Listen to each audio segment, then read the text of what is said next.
مندرجہ ذیل 4 حالتوں میں مسلمان مرد اور عورت پر غسل کرنا فرض ہو جاتا ہے۔ نمبر 1، جوش کے ساتھ منی خارج ہونے کے بعد، اس میں احتلام بھی داخل ہے، یعنی کوئی ایسا خواب آئے یا ویسے۔ نمبر 2، صحبت کے بعد یعنی سیکشل انٹرکورس کے بعد۔ نمبر 3، حیض کے بعد۔ نمبر 4، نفاس کے بعد یعنی بچے کی پیدائش کے بعد۔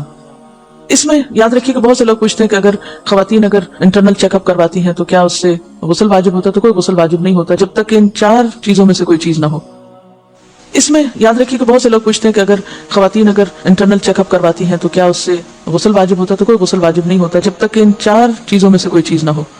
صرف منی خارج ہونے سے بات نہیں، بلکہ جوش کے ساتھ منی خارج ہونے کے بعد غسل واجب ہوتا ہے۔ رسول اللہ صلی اللہ علیہ وسلم نے فرمایا، جب تم عورت کی 4 شاخوں کے درمیان بیٹھ کر صحبت کرو تو تم پر غسل واجب ہو گیا اگرچہ منی نہ نکلے۔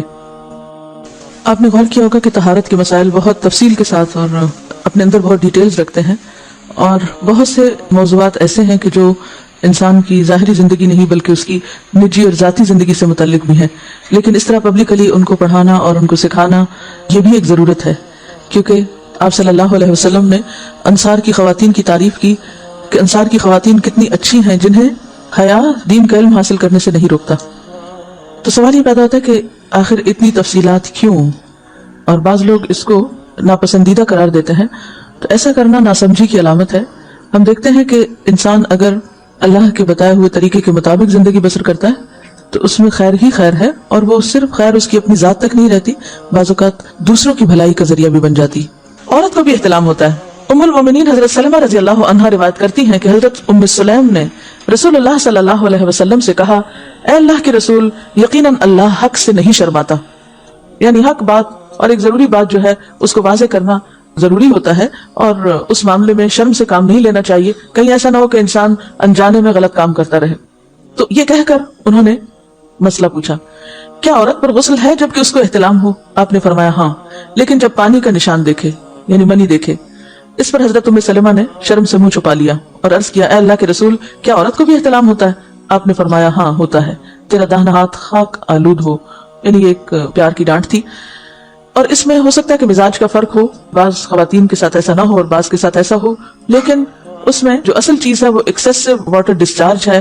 اس میں کہیں ایسا نہ ہو کہ لیکوریا وغیرہ کے ساتھ اس کو ریلیٹ کر دیا جائے، دونوں چیزوں میں فرق ہے۔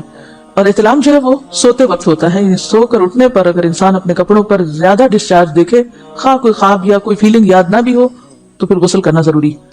معلوم ہوا کہ عورت یا مرد نیند سے اٹھ کر اگر تری یعنی نشان منی دیکھیں تو یہ احتلام کی علامت ہے، لہٰذا ان پر غسل کرنا فرض ہو جاتا ہے۔ اور اگر احتلام کی کیفیت انہیں یاد ہو لیکن نشان نہ پائیں، یعنی خواب یاد ہے لیکن کوئی سامنے علامت نہیں، تو غسل فرض نہیں ہوگا۔ ایسی صورت میں شک کی ضرورت نہیں ہے کہ نہیں میں نے خواب دیکھا اور مجھے خواب بالکل صحیح یاد ہے تو مجھے نہانا چاہیے، نہیں، محض خواب پر نہیں نہایا جائے گا جب تک کہ فزیکلی کوئی ایسی چیز سامنے دیکھی نہ جائے۔ حضرت ام سلمہ روایت کرتی ہیں کہ میں نے کہا، اے اللہ کے رسول صلی اللہ علیہ وسلم، میں اپنے سر کے بال خوب مضبوط گوندتی ہوں، کیا میں انہیں غسل جنابت کے وقت کھولا کروں؟